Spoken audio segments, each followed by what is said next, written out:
We have Brian Enting in the chat who has a question. What's your question, Brian? Was there any impact on her body from weather or wild animals in the national park? I'm sorry, I didn't hear the question.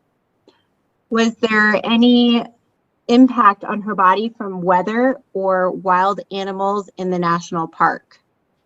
All I can really comment about that is that her body was outside in the wilderness for 3 to 4 weeks.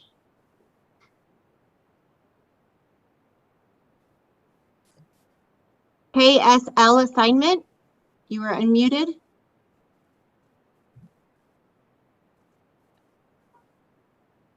KSL assignment. Hello, Dan Rascone here from KSL TV in Salt Lake. Dr. Blue, can you tell us at all whether or not, was it believed that she was murdered there at that location, or is it any indication that her body was drugged there or taken there, or can you give us any indication there? I can't comment on that. That would be something you'd have to speak with law enforcement or the FBI.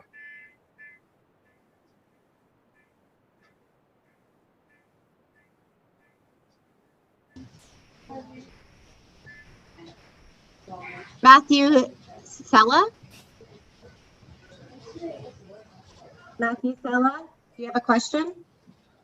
Hey, Dr. Blue. It's actually Jimmy from dailymail.com in New York here. What were the results of the toxicology report? And is there any suggestion that Gabby had any drugs in her system? And if so, what were they?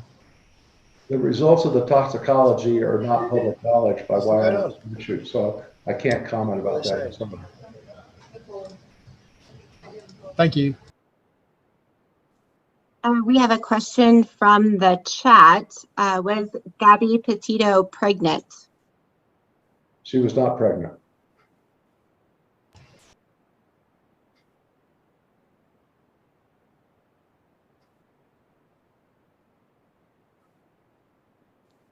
Thomas Taupe.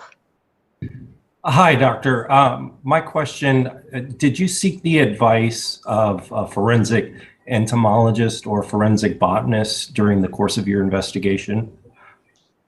The FBI has sent materials to a forensic entomologist.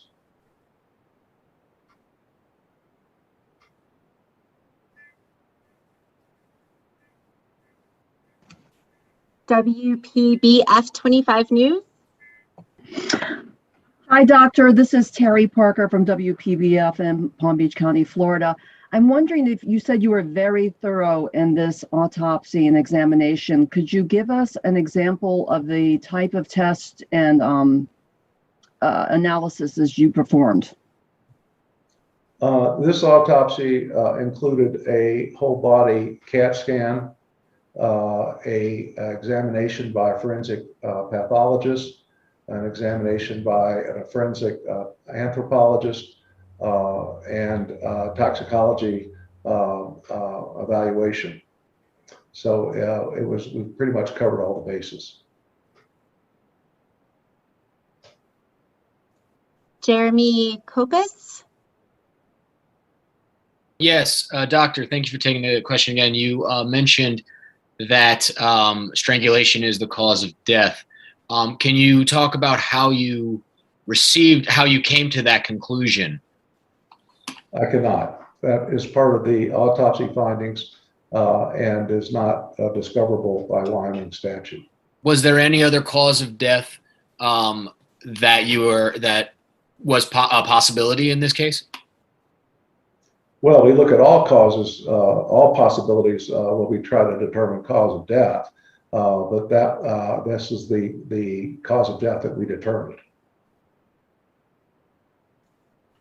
I have a question from chat. It is, was the manner of death obvious? Strangulation marks, bones, injured neck.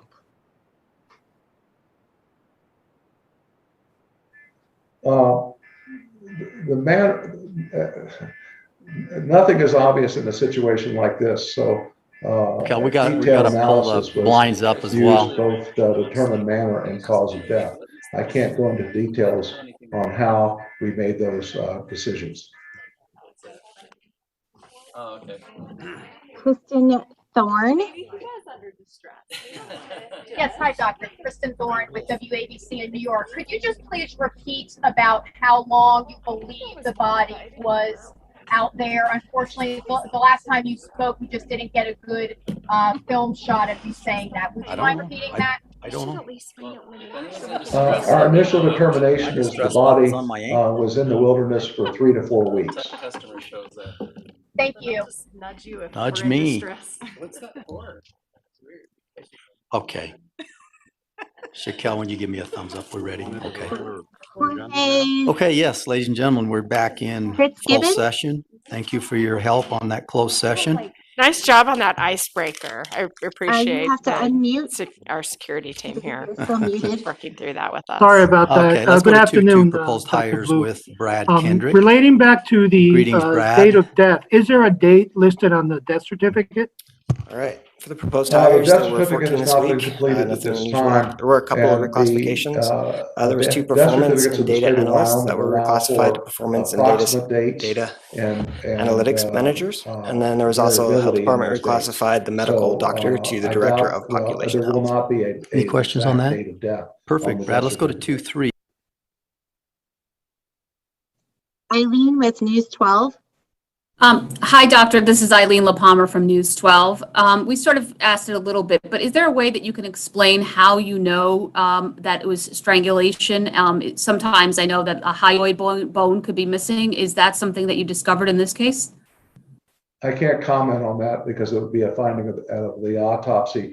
And as I stated before, in the state of Wyoming, the autopsy results are not public knowledge. So then you can't clarify whether it was manual strangulation or with an item, correct? That's correct.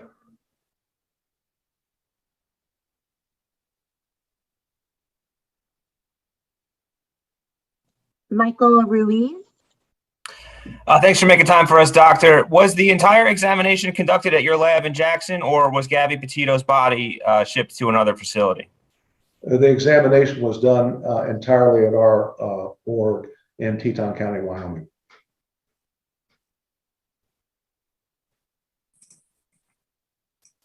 Anna Gregorio.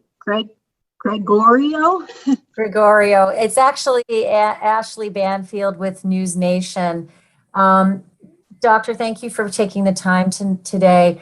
Can I ask you if from the very beginning of your process, was it obvious that the cause, not the manner, that the cause was strangulation and that you just needed this time to prove it out? Or were you completely unaware from the beginning what the cause of death was for Gabby Petito and had to resolve through a number of puzzle-solving manners and other experts to arrive at that final cause determination? In a situation like this, nothing is obvious. And so the cause of death required investigation.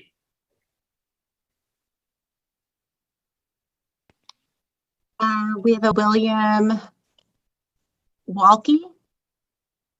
Hey there, Dr. Blue. My name is Will. I'm from KHOL Jacksonville Community Radio here in Jackson. You're a small town coroner here in Western Wyoming. This case got so much national attention, as we can see right now. Can you speak on what it was like doing your job with such a big spotlight on you? Thanks. Well, it was quite the media circus and continues to be. Unfortunately, this is only one of many deaths around the country of people who are involved in domestic violence. And it's unfortunate that these other deaths do not get as much coverage as this one. I'm assuming that because the deceased was a blogger, that this received more coverage than others. But there are a lot of both men and women who have lost their lives that aren't covered with this kind of media attention. Francis DeFiore. Yes, hello. This is Francis DeFiore from the Port Charlotte Sun. I just want to go back to my previous question, although I imagine your response. Is there anything you can tell us about how exactly you determined it was a 3 to 4 week period before death? I can't go into that kind of information at this time. I understand. Thank you very much.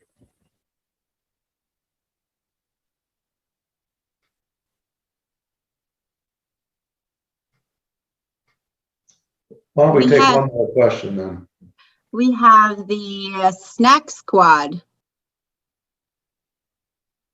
Hey, this is Andy Mercado from Mercado Media. Could you go over the length of time the autopsy report took? And thank you for your time, Dr. Blue. Well, the length of time was involved in the sense that we received a report from the investigating and examining forensic pathologist. We had a report done by our anthropologist, and we had toxicology studies that were done in addition to the report from the radiologic studies. So all these came together, and that's what took time for us to complete this investigation.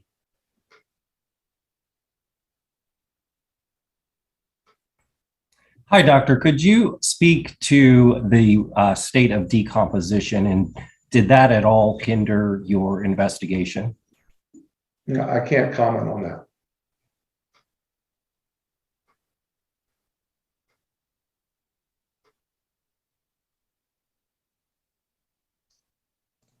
Dr. Blue, would you like to take any more questions?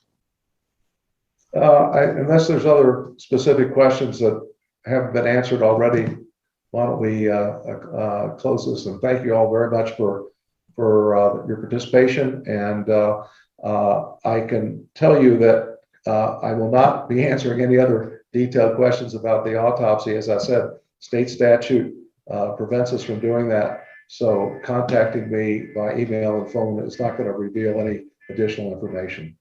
But thank you for your time, and I appreciate your interest. Dr. Blue, I have one more question. Is there a way to determine if this was accidental or deliberate?